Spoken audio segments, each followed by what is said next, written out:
Hi, I'm Dan O'Day.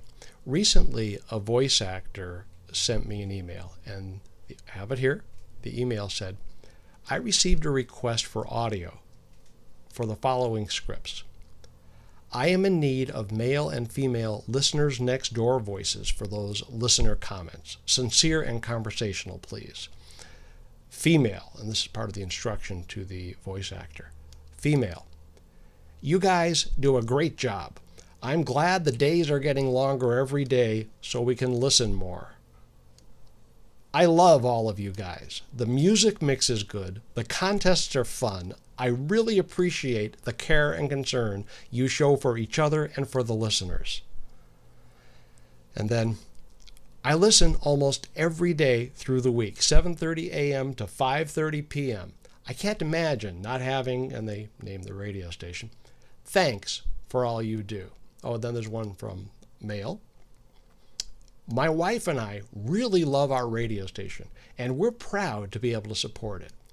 Also, I love all your programs. Whatever I turn on throughout the day ministers to us in some way. Thank you. Now, that last one tells you it's a religious station. The person who sent me the email continues, I'm not going to follow through with this because I consider it to be unethical. However, my question is it legal? And this person continues, and believe me, the fact that this is a nonprofit religious station asking to have these pre-recorded by paid voiceover talents is not lost on me.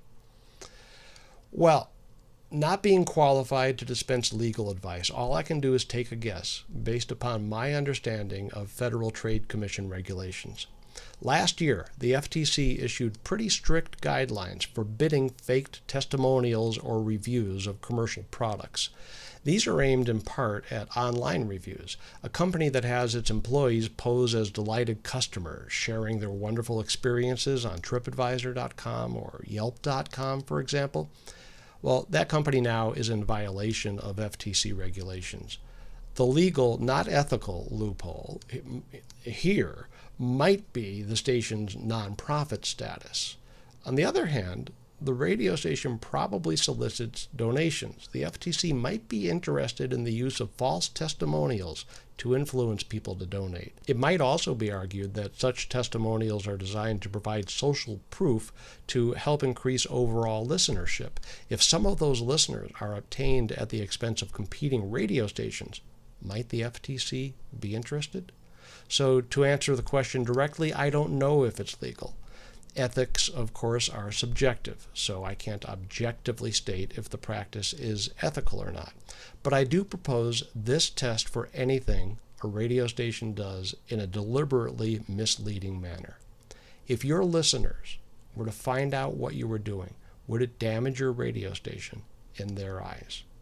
For example, perhaps someone says to one of your listeners, hey, did you know the radio station actually records all of those phone calls from listeners in advance, even though they sound live? Okay, the listener's probable response is something like, really? Huh? I never knew that. How much damage will be done to the radio station? None. Or perhaps someone says to one of your listeners, hey, you know that redneck farmer who calls into the morning show every week? That's not a real farmer. That's actually the morning jock changing his voice. And the listener's probable response will be, you're kidding. Wow, I never would have guessed. Damage to the radio station? None. But what if someone says to one of your listeners, hey, you know all those people you hear on Radio X talking about how it's their favorite radio station and how much they love the music? Those are all faked. They actually buy those recordings from some company somewhere. The listener's probable response, what? Liars. Damage to the radio station? Substantial. If your listeners were to find out what you are doing, would it damage your radio station in their eyes? I'm Dan O'Day. That's my opinion, and I'm sticking to it. DanO'Day.com. Digital alignment parts. Synchronize.